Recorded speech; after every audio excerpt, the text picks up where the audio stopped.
How's it going, folks? Stu here. Film festival over, reviews very much not over. Let's have a little chat about the human voice. Don't know why I said it like that. Makes it sound like this isn't a review. We're just going to talk about sounds and languages. I am, of course, talking about the new film from Pedro Almodóvar, who is a brilliant Spanish director. I'm not sure I need to explain that, really. Responsible for a whole butt-ton of classics in European cinema. I'm not going to list them all. Would be here a very long time. But The Human Voice is his first foray into English language filmmaking. Oh, isn't that fancy? It's a short film coming in at 30 minutes, and it was shot this year during the pandemic. During lockdown, and it stars the one and only Tilda Swinton. How was I not going to be incredibly excited for this one? I'm a big fan of Almodóvar. I'm an even bigger fan of Tilda Swinton. So that pairing is it's like straight out of my dreams. But I guess we should cut straight to the chase. This is brilliant. I had a great time with The Human Voice. It packs a whole lot into its 30-minute runtime, and I was here for all of it. So this one is an adaptation in sorts of a play of the same name by Jean Cocteau. And the film and the play it's based on is essentially just one long kind of monologue of a phone call. And Almodóvar's interpretation here, it is Tilda Swinton on the phone to an ex-lover she broke up with a couple of days before the film starts. And we basically just watch her unravel over that phone call in her apartment for half an hour, all through the typically wonderful lens of Pedro Almodóvar. I mean, I could end the review there. There you go. You know you're going to watch it, right? But this is a short film which delivers two main things for me. One of those is watching Tilda Swinton do her thing, and the second of those is watching Pedro Almodóvar do his thing. Tilda Swinton continues to prove herself as, I'm going to go ahead and say it, the best actress of all time. It's out there now. It's come out my mouth. Watching her deliver what is in essence just a 30-minute long monologue is unbelievably engaging. And it's not just like a breakup call for half an hour. I guess on paper it might be. But Tilda, that's right, first name basis at this point, delivers so many different emotions that seem to just weave in and out of each other so effortlessly. She is incredible. And she teeters such a great line between things being quite absurd and quite kind of comedic, I guess, but also being really quite tragic. And Tilda Swinton lands in that kind of perfect crossroads of those two avenues.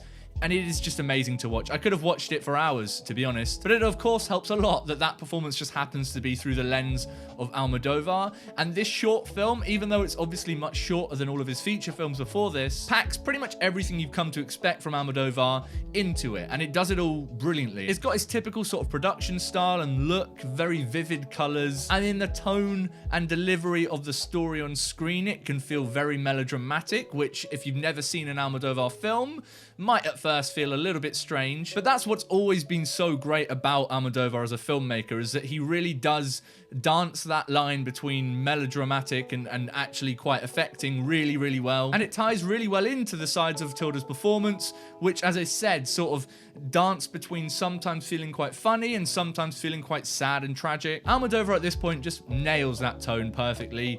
And it's no different here in The Human Voice. And I just love the way that this is all presented in the short film. I know that a lot of that is almost definitely down to the limitations of shooting this year, and it works well for a one-woman performance on screen. You can imagine that was great news for the studio, who were like, how do we do a socially distanced? We'll just have Tilda. Just get Tilda to do it. But the film takes place in an apartment which is itself within a studio space. As I said at the beginning, we see her buying an axe outside, and that's really the only part in the film that seems to take place in, I guess, a real world, a real environment. But the rest of it is just watching Tilda Swinton on her AirPods, taking a call in an apartment which isn't a real apartment, it's actually a stage in a studio. And Almodóvar uses that really interestingly. It doesn't attempt to cover that up. It's a big part of the presentation, so the camera will sort of flow within the apartment space, and then it will come out. We'll see the walls, we'll see the fake sort of wooden backing of a lot of the apartment space. The main character has a dog, which occasionally the camera will just follow outside of the apartment, and it will just be going around an empty studio. And that whole way of presenting this could have felt quite cliche and a little bit on the nose. And sometimes, I have to admit, specifically at first when it starts to reveal that stuff, you worry it might go into that realm. And I was like, oh, you better get this right, Almodóvar, or this might feel, how do I put it, student filmy. But it's Almodóvar, so of course, as things start to get going, he weaves that all in really, really well. And it does do a lot to really explore the mindset of this character we're watching on screen. Everything that is tightening and heightening throughout the performance in the film is reflected in the space she's in. It is a fake apartment and you feel like she's just sort of trapped within it. And it's also meticulously done. There's so many details in the film, which Almodóvar is obviously doing intentionally. I mean, one of the earlier shots in the film, we see Tilda Swinton clearing her coffee table. It's got books on it. It's got some Blu-rays. One of those is Kill Bill. One of those is Phantom Thread.